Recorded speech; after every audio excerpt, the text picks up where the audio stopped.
క్రీస్తునాథునియందు మిక్కిలి ప్రియమైనటువంటి దివ్యవాణి ప్రేక్షకులందరినీ ఆత్మలో జీవనం కార్యక్రమంలోనికి ప్రేమపూర్వకముగా ఆహ్వానిస్తున్నాను.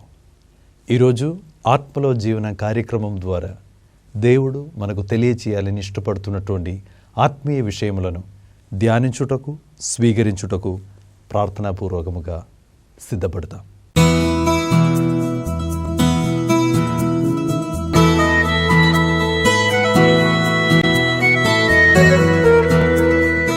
ప్రియమైనటువంటి సహోదరి సహోదరులారా, ఈరోజు మనకు ధ్యానించుటకు దేవుడు ప్రేరేపిస్తున్నటువంటి ఒక ధ్యానాంశము సమేతుల గ్రంథం 4వ అధ్యాయం 25వ వాక్యాన్ని ఆధారము చేసి ధ్యానాంశము పవిత్రాత్మ దేవుడు మనల్ని ప్రేరేపిస్తున్నాడు.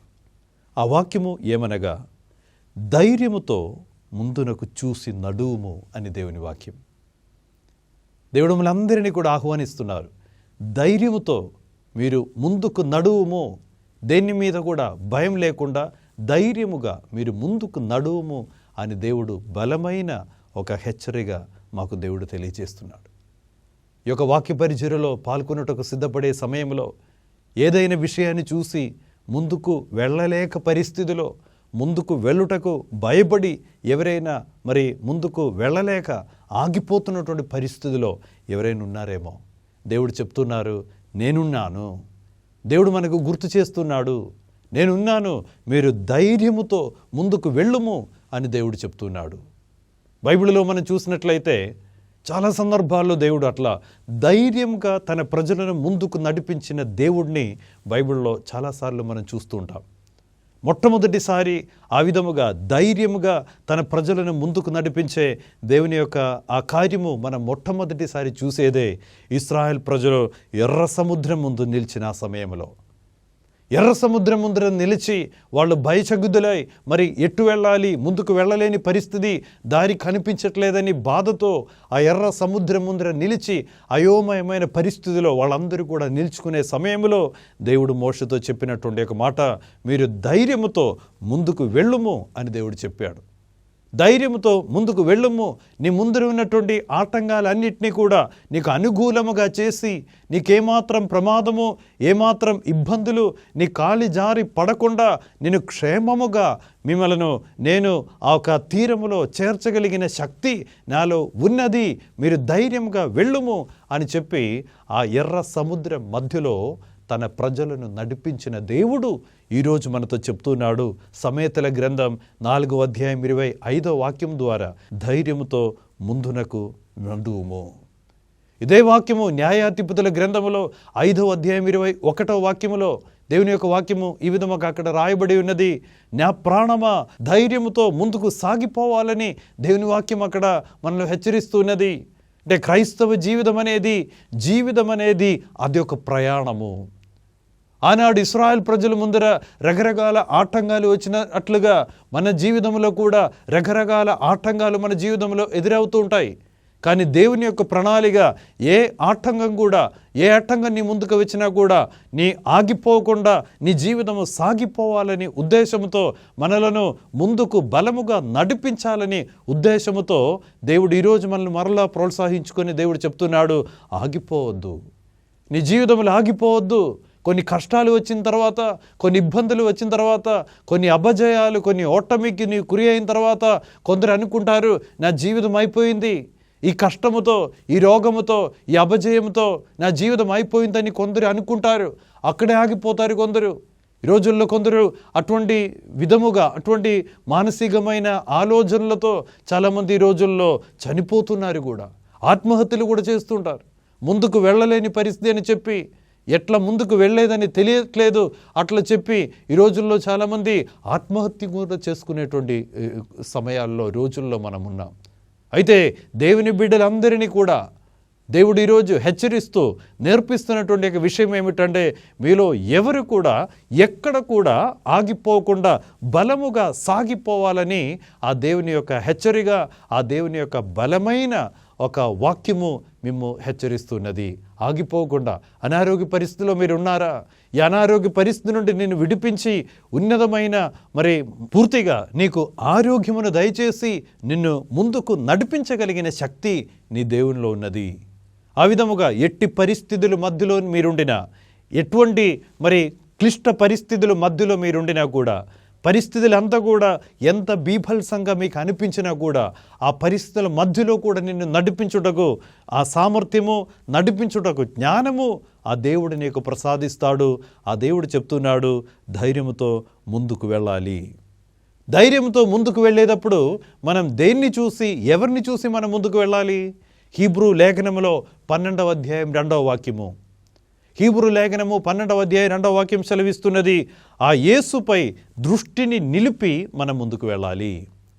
దేవుని పట్ల, దేవుని మీద మన దృష్టిని నిలిపి మనం ముందుకు వెళ్ళాలి. మనకున్నటువంటి తలంతుల వైపు కాదు, మనకున్నటువంటి డబ్బుని వైపు చూసి కాదు, మన చుట్టుపక్కల ఉన్నటువంటి వ్యక్తుల వైపు చూసి కాదు, నిన్ను ముందుకు నడిపించేది నీ ప్రభువే. ఆనాడు పేతురు సముద్రం మీద నడుచుకునేటప్పుడు దేవుని వైపు చూస్తూ నడిచినప్పుడు నీటి మీద నడిచాడు. కానీ ఒక క్షణము అతడు ఆ అలల వైపు చూసేసరికి అతడు ఆ నీటిలో మునిగిపోయినట్లుగా బైబిల్లో మనం చూస్తున్నాము. దేవుడు మనల్ని చెప్తున్నాడు, నువ్వు ముందుకు నడవాలి, నీవు ధైర్యముతో ముందుకు నడవాలి. కానీ ముందుకు నడిచినప్పుడు నీ శ్రద్ధ, నీ దృష్టి ఆ ప్రభువు మీదనే నిలిపి నువ్వు ముందుకు నడిస్తే నువ్వు సురక్షితముగా తీరములో చేర్చుకునేటువంటి ఆ బాధ్యత నీ దేవుడు తీసుకుంటారనేటువంటి ఒక గొప్ప ధైర్యము ఈరోజు దేవుడు మనలో నింపుతున్నాడు. బైబిల్లో మనం చూసినట్లయితే మోషే జీవితం నుండి కొన్ని విషయాలు మనం నేర్చుకుందాం. మోషే జీవితాన్ని మనం చూసినట్లయితే దేవుడు అతనికి మండుచున్న పొదలో దేవుడు మోషేకు దర్శనమిచ్చాడు. ఆనాడు ఆ మండుచున్న పొదల్లో అక్కడ ఆ దర్శనం ఇచ్చినప్పుడు మోషే ఆ మండుచున్న పొద దగ్గరికి వెళ్ళాడు. ఆశ్చర్యకరంగా అక్కడ అగ్ని మండుచుండగా ఆ పొద కాలిపోలేదు. అది అద్భుతకరమైన ఒక దృశ్యం. అగ్ని మండుచున్నప్పుడు కూడా ఆ పొద కాలిపోవట్లేదు. ఇది ఎందుకు ఇట్లా జరుగుతుందని తెలుసుకోవటానికి మోసెస్ ఇంకా దగ్గరికి వెళ్ళి చూశాడు. ధైర్యంతో ముందుకు వెళ్ళాడు. ధైర్యంతో ముందుకు వెళ్ళినప్పుడు అక్కడ దేవుని యొక్క స్వరము విన్నాడు. దేవుడు అతనితో మాట్లాడే ఒక దేవుడిని ఆ మండుచున్న పొదలో అతడు విన్నాడు. దేవుని యొక్క సన్నిధి అక్కడ ఉందని తెలుసుకుంటున్నాడు. ఆయన దృష్టి పూర్తిగా ఆ దేవుడు, ఏ దేవుడు తనతో మాట్లాడారో, ఏ దేవుడు నన్ను అక్కడికి ఆహ్వానించారో, ఏ దేవుడు ఆ దర్శనం ఇచ్చారో, అతని దృష్టి పూర్తిగా ఆ ప్రభువు మీద ఉంచుకొని అక్కడికి వెళ్ళాడు. అతడు దేవుని చెప్పినదంతా కూడా విన్నాడు. పూర్తిగా నిర్ణయించుకున్నాడు, జీవించినా మరణించినా ఈ దేవుని కోసమే జీవిస్తాను. అప్పటి వరకు అతడు చేసినటువంటి వృత్తిని వదిలేశాడు. అప్పటి వరకు అతడు కలిగి ఉన్నటువంటి సంబంధాలన్నింటినీ కూడా పక్కన పెట్టి నిర్ణయించుకున్నాడు, ఇక నుండి నేను జీవించినా మరణించినా ఈ దేవుని కోసమే నేను జీవిస్తాను. నేను ధైర్యముగా ఈ దేవుని మీద నా దృష్టి నిలిపి నా జీవితాన్ని నేను ముందుకు కొనసాగించుకుంటాను.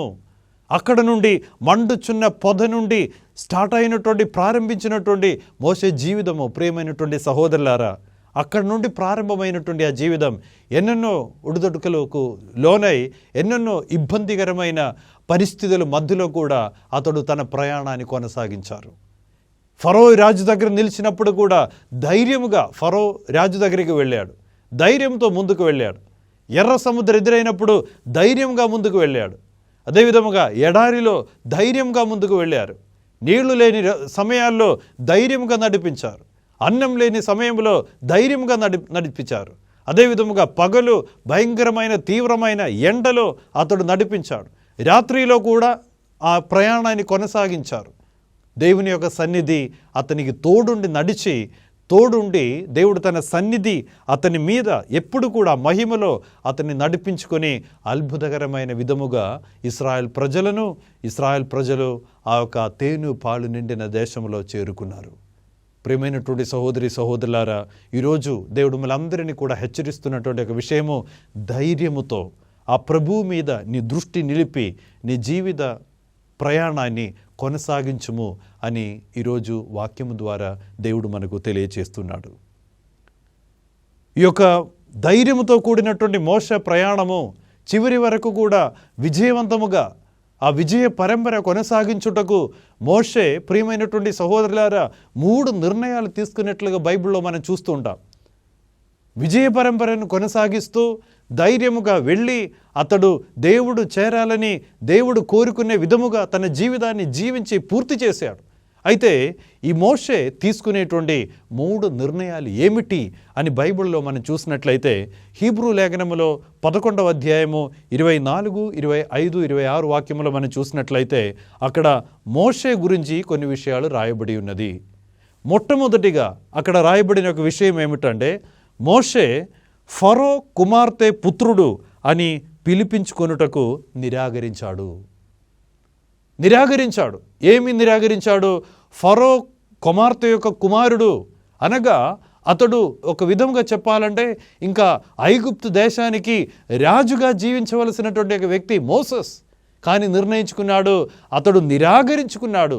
ఆ యొక్క ఫరో కుమార్తె యొక్క కుమారుడు అని పిలిపించుకొనుటకు నిరాకరించాడు. He didn't want to be called as a prince. ఒక రాజకుమారుడు, ఒక రాజపుత్రుడు అని పిలిపించుకొనుటకు ఇష్టపడలేదు. ఒక రాజుగా ఉండటానికి ఇష్టపడలేదు, కానీ ఈ లోకములో ఒక రాజుగా ఉండటానికి ఇష్టపడలేదు, కానీ ఈ లోకములో ఉండి దేవుని యొక్క సేవకుడుగా జీవించడానికి ఇష్టపడినటువంటి ఒక వ్యక్తి మోసెస్. ఇది మా అందరికీ కూడా ఒక మంచి ఉదాహరణ, ఒక ఎగ్జాంపులరీ లైఫ్ అతని జీవితం నుండి మనం నేర్చుకుంటున్నాం. మన విశ్వాస క్రైస్తవ జీవితంలో కూడా ఈ రోజుల్లో కూడా మనం చూసినట్లయితే సమాజంలో ఉన్నత స్థితిలో ఉండటానికి, రాజులుగా తయారవటానికి, నాయకులుగా తయారవటానికి చాలామంది ముందుకు వస్తూ ఉంటారు. కానీ మోషే జీవితము మనలో నేర్పిస్తున్నటువంటి ఒక విషయం ఏమిటంటే, ఈ లోకములో రాజుగా జీవించటం దానికంటే మంచిది ఈ లోకములో జీవించినప్పుడు దేవుని యొక్క సేవకుడుగా జీవించడం మంచిది అనేటువంటి ఒక సందేశము మోషే జీవితం మనకు దయచేస్తున్నది.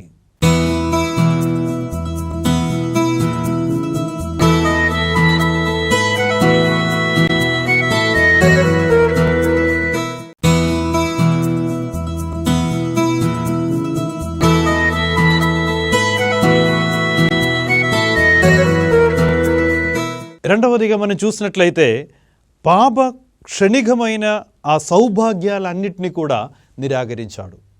అతడు ఒక రాజుగా ఉండబోతున్నాడు. ఒక గొప్ప స్థానం, ఒక గొప్ప అధికారము అతడు పొందబోయే ఒక అవకాశం ఆయన పొందుకున్నాడు. కానీ నిర్ణయించుకున్నాడు, ఈ తాత్కాలికమైన క్షణికమైన ఈ సౌభాగ్యాలు అన్నిటినీ కూడా నాకు అవసరం లేదు, వాటిని అన్నిటినీ కూడా నిరాకరించాడు. ఆల్ ద ప్లెషర్స్, ఎన్నో వినోదాలు, ఎన్నో సుఖభోగాలు, ఎంతో విలాసవంతమైన జీవితం జీవించుటకు అవకాశాలు ఉన్నప్పటికీ కూడా మోషే నిర్ణయించుకునేటువంటి ఒక విషయం ఏమిటంటే, ఇవంతా కూడా క్షణికమైనవి. ఈ సంతోషాలు, సుఖభోగాలు, ఈ విలాసవంతమైన విషయాలంతా కూడా ఇదంతా పాపకరమైనది, ఇదంతా కూడా క్షణికమైనవి అని తెలుసుకొని మోషే చేసినటువంటి ఒక పని ఏంటంటే, ఆ ప్లెషర్స్ అన్నిటినీ కూడా వదిలేశాడు. పౌలు కూడా ఈ విధముగా చెప్తూ ఉంటారు, ఈ లోకములో నేను పొందగలిగిన అన్ని సంతోషాలు, నేను ఆస్వాదించగలిగిన అన్ని సంతోషాలు అన్నిటినీ కూడా నేను చెత్తగా భావించుచున్నాను. ఆ దేవుని గురించి విన్నటువంటి విషయము నాకు చాలా ప్రాముఖ్యత నాలో అనిపిస్తుంది, కాబట్టి ఈ లోకములో ఉన్న ప్రతి దాన్ని కూడా నేను చెత్తగా భావిస్తున్నానని చెప్పి జీవించిన, మరణించిన దేవుని కోసమే జీవిస్తామని చెప్పి జీవితాన్ని దేవునికి అంకితం చేసిన వ్యక్తి పౌలు భక్తుడు. మోషే జీవితంలో కూడా ఆ విషయం మనం చూస్తున్నాం. ఒక రాజుగా తయారై ఈ లోకములో ఉన్నటువంటి అన్ని సౌభాగ్యాలు, అన్ని సుఖ సౌకర్యాలు కూడా ఆస్వాదించి అనుభవించి జీవించగలిగినటువంటి ఒక అవకాశం ముందున్నప్పటికీ కూడా ఆయన పొందినటువంటి ఆ దైవ దర్శనమును బట్టి అటువంటి ఒక అవకాశాన్ని అతడు నిరాకరించాడు. మూడవదిగా మోషే నుండి మనం నేర్చుకోవాల్సిన మూడవ విషయం ఏమిటంటే, బైబిల్ ఈ విధముగా రాయబడి ఉన్నది, ఐగుప్తులోని సమస్త ధనము కంటే అధికముగా అతడు రాపోవు బహుమానముపై అతడు చూపు నిలిపెను.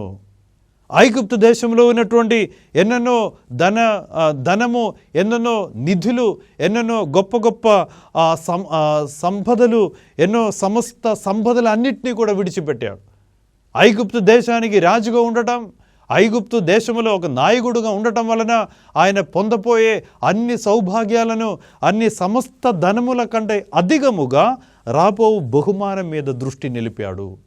ఆ బహుమానం ఏమిటి మనం చూసినట్లయితే హీబ్రూ లేఖనములో 11వ అధ్యాయం 10వ వాక్యములో ఈ విధముగా రాయబడి ఉన్నది, దేవునిచే నిర్మింపబడిన ఏర్పాటు చేయబడిన ఒక నగరము ఉన్నది. దేవునిచే నిర్మింపబడిన, దేవునిచే ఏర్పాటు చేయబడిన ఒక నగరము ఉన్నది.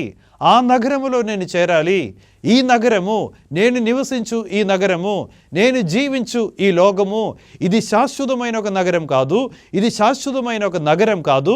నేను చేరవలసినది శాశ్వతమైన ఒక నగరములోనికి. నేను చేరవలసినది శాశ్వతముగా నిలిచి ఒక దేశములో నేను చేరాలి. ఆ శాశ్వతముగా నిలిచేది దేవుడు కట్టినటువంటి నగరము, దేవుడు నివసించు నగరము, దేవుడు ఏర్పాటు చేసిన నగరము. ఈరోజు ఈ యొక్క వాక్య పరిచర్య మధ్యలో మోసే జీవితం వల్ల నేర్పిస్తున్నటువంటి ఒక విషయం కూడా అదే.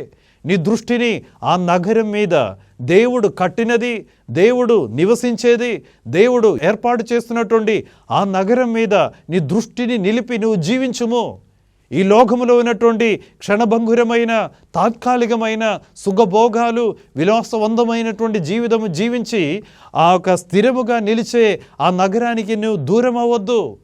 ఈ లోకములో ఉన్నటువంటి అధికారము కోసము, ఈ లోకములో ఉన్నటువంటి కొన్ని ప్రత్యేకతలు మరి స్వాధీనపరచుకోవటానికి కూడా నువ్వు కొన్ని ప్రయత్నాలు చేసి దేవుడు నీకు ఇచ్చినటువంటి శ్రేష్టమైన జీవితాన్ని నువ్వు పోగొట్టుకొని మరి ఒక గొప్ప దౌర్భాగ్యకరమైన పరిస్థితిలో నువ్వు చేరవద్దు.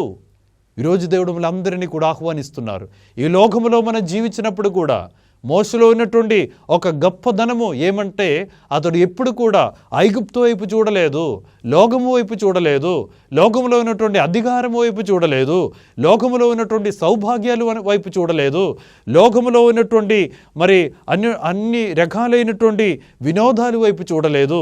అతడు దేవుని మీద దృష్టి నిలిపాడు. రాబో బహుమానము మీద దృష్టిని నిలిపి ఆ విధముగా జీవించాడు.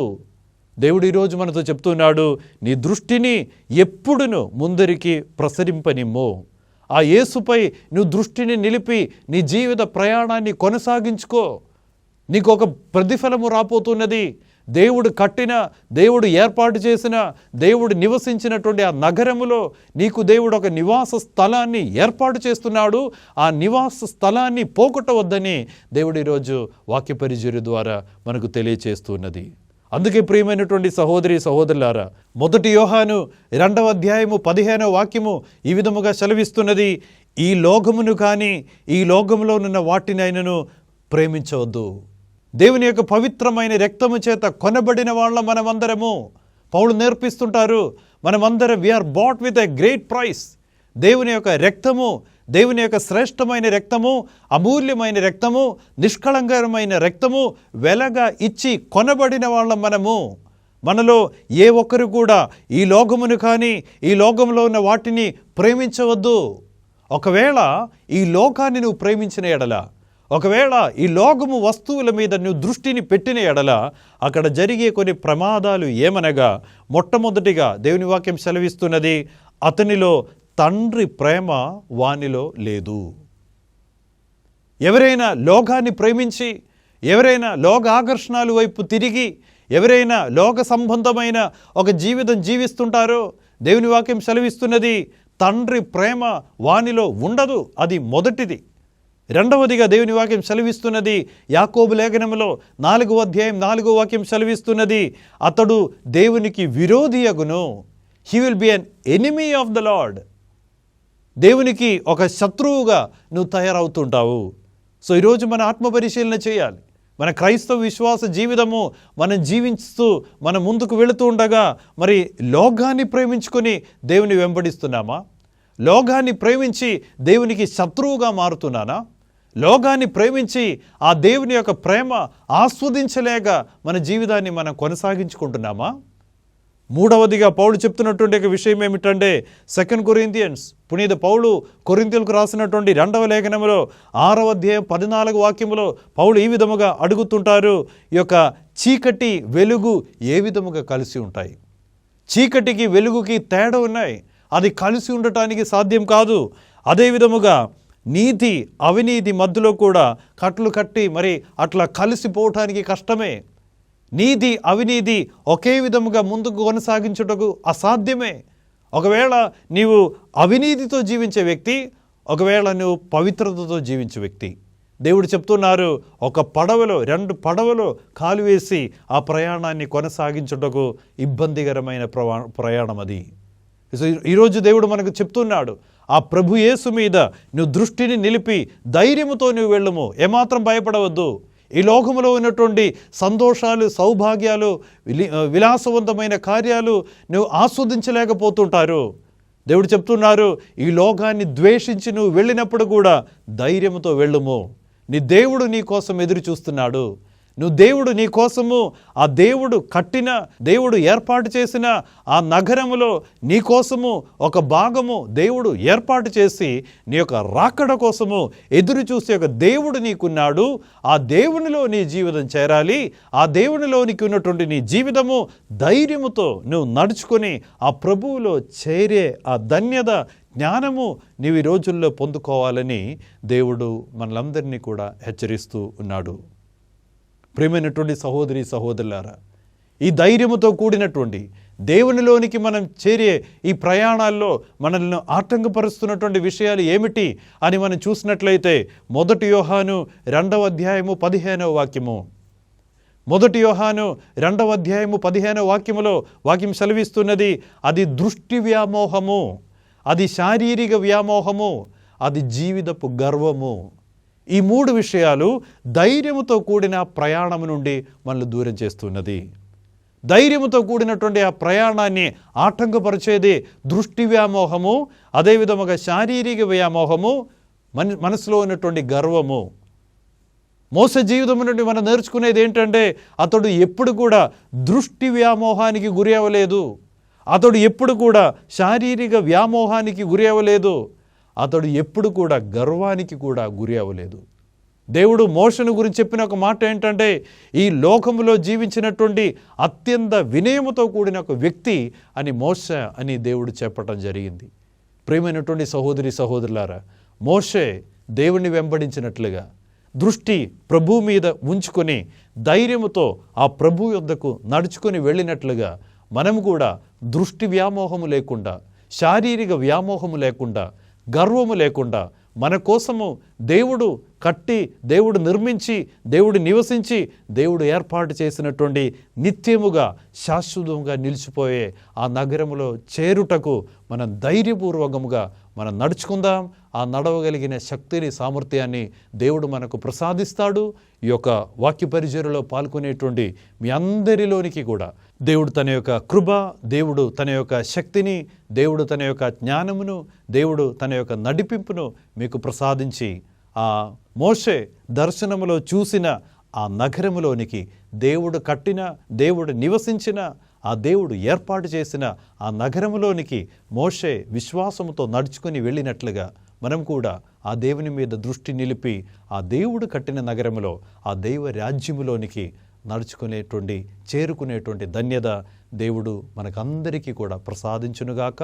దేవుడు మిమ్మల్ని అందరినీ హేరాళముగా దీవించునుగాక.